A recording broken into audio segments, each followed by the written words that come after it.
Back in January, a lot of players felt Croydon was starting to feel stale. The Generation 1 buses felt too outdated, the routes felt repetitive, and some systems haven't changed in years. 6 months later, we've had remakes, map improvements, and quality of life updates. But has Croydon actually become a better game? But first, what has actually improved in Croydon? Let's start in chronological order. One of Croydon's biggest weaknesses used to be that older features were often left behind. However, in 2026, the developers have started focusing on improving existing content instead of only adding new things.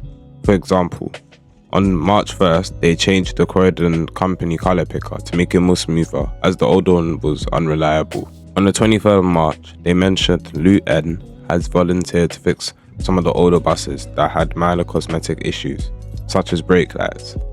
A major turning point came when the developers updated Croydon Town Centre. Updating the town centre made one of the busiest parts on the map feel more modern, and it showed the developers were willing to revisit older areas instead of leaving them untouched. The Enviro 400 remake was definitely needed.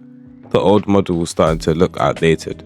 However, one bus remake doesn't instantly modernise the entire fleet.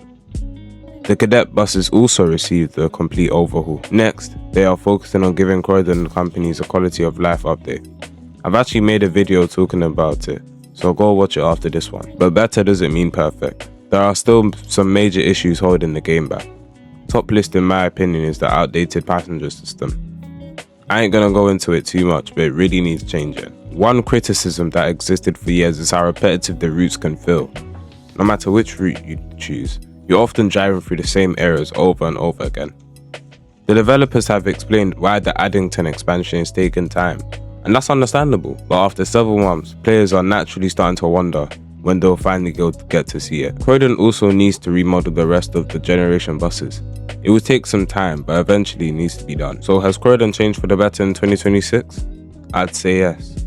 Not because the game is perfect, but because the developers have finally started improving the foundations of the game, instead of only adding new content. Croydon still has work to do, but for the first time in a long time, it feels like the developers know exactly where they want to take the game.